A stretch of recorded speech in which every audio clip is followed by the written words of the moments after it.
समयमा सदुपयोग गर्न सकिएन भने नि समयले तपाईलाई यस्तो ठाउँमा उभ्याइदिन्छ जहाँ तपाईले सदाको लागि अर्काको भारी बोकेर हिँड्नुपर्छ, अर्काको जिम्मेदारी बोकेर हिँड्नुपर्छ।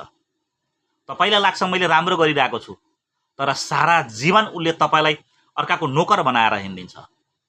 त्यसैले समयमा समयसँग आफ्नो सुरुवात गर्नुहोस्, कोसिस गर्नुहोस्, समयसँग हिँड्ने कोसिस गर्नुहोस्, अवश्य सफल हुन्छ।